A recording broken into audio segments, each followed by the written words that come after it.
The assessor must be familiarize themselves with the unique competencies to be assessed.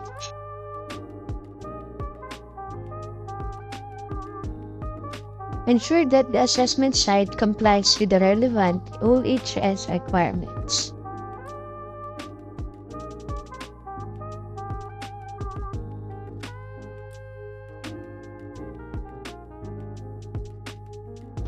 Ensure that the assessment resources are available. The assessor must ensure that the tools, equipment, and facilities are ready and available.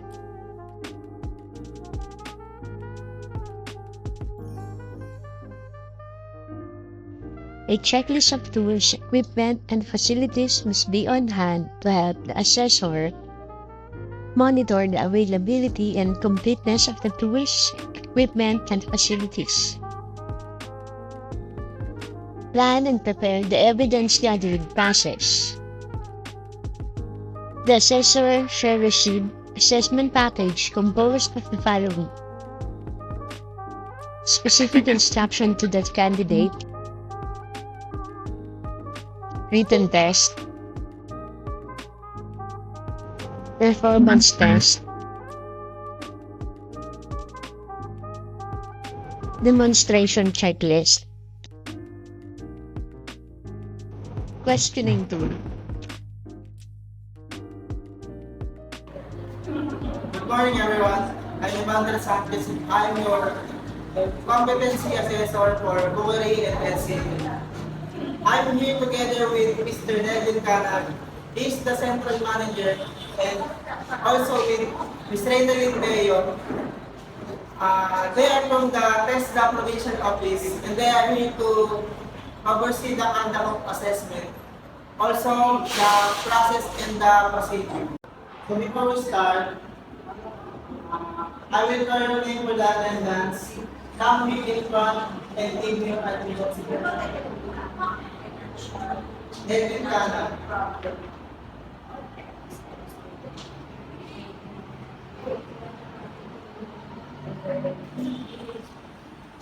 From Blue Assurance.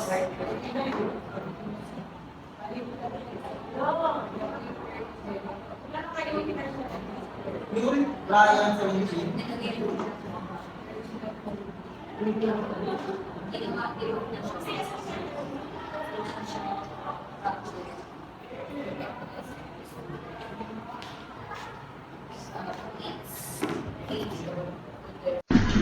Present to the candidates an accomplished application form with self-assessment guide.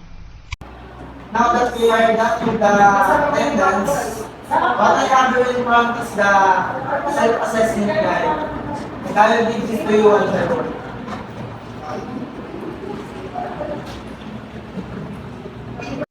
Conduct an orientation to the candidates. So now let us start the orientation. The qualification will be cookery and situ. Unit of competency is preparing meat dishes, and the topic will be different cuts of meat. So what is expected here today for you is to have the written and the performance, and lastly the oral assessment. In written, it will be a 1 hour to complete test. It is consists of multiple choice and true or false questions.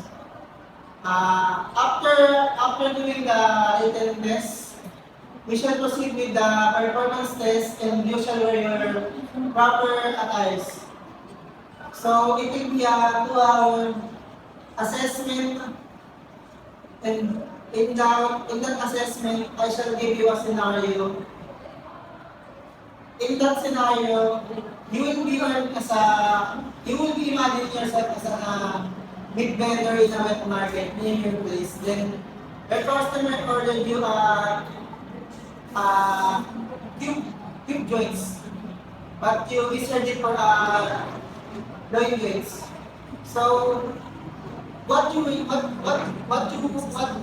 we do in that situation? So you shall give your proper action in that situation. So while you're doing that, I will be observing you with with with the criterion checklist, and after doing that, I will evaluate your work. So after we're done with the performance assessment, lastly we have the oral test, which is 1 hour assessment. It can be done after the evaluation, and this will be the last part of our assessment. So good luck. So this will be your guide for our assessment for today. Your written test shall be 1 hour.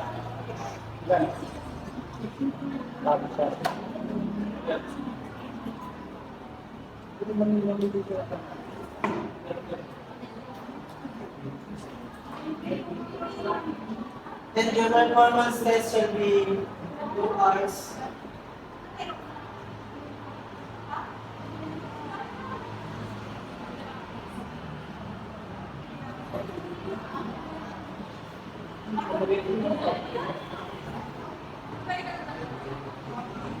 Okay, this will be siya 1 hour also.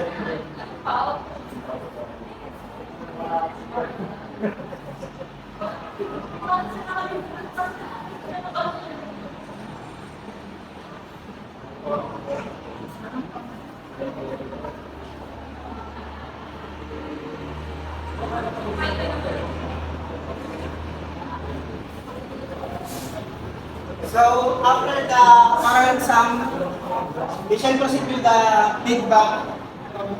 In that feedback, I will be generalizing your work for the day. This will be the assessment of your whole work. I shall be handing you now the written test. Good luck.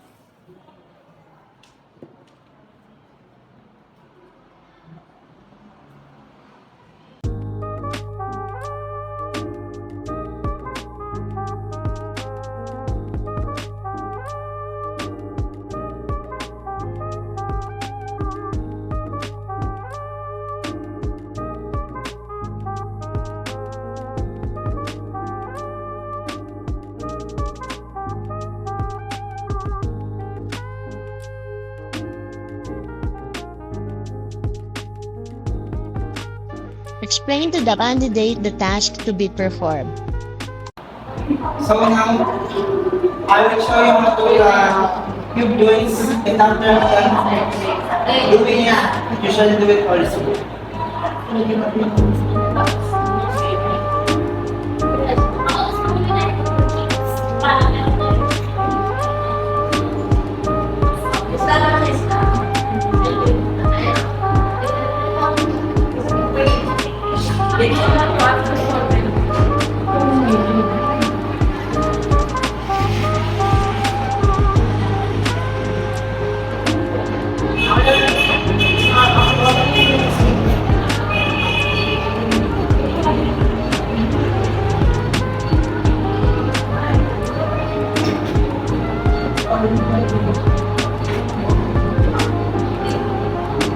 Okay, now it's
implement the evidence gathering process and ensure its validity.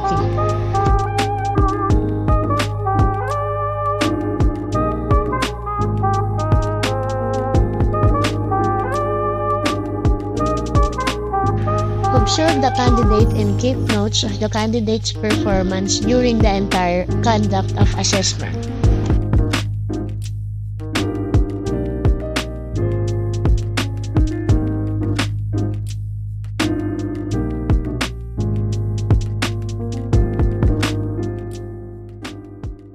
Okay, see that we're done with our performance assessment. I will start my evaluation period.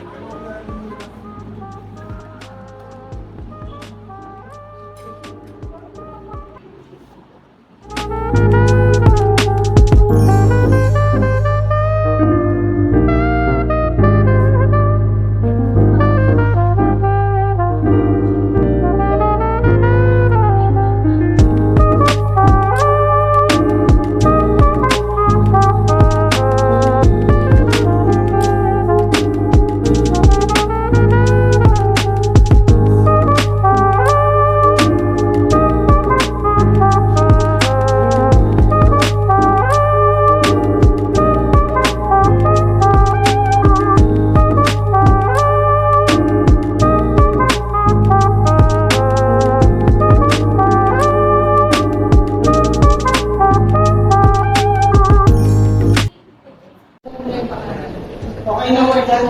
Nagapit namin the performance assessment. Now we shall proceed with the oral assessment. Mr. Colby, why do we need to use school style certificate academic process? This is necessary to be one of the most important tools to providing system for providing and how to that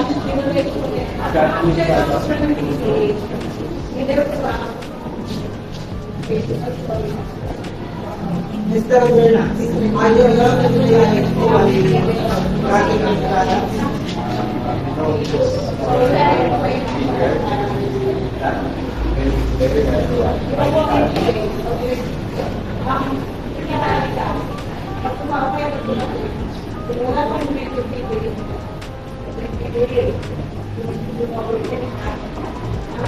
Mr. Kata,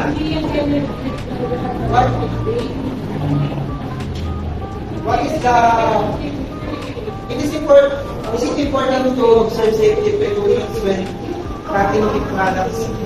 Yes, important. Observing safety precautions when cutting the product, it's very important to prevent the hazard or injury during cutting.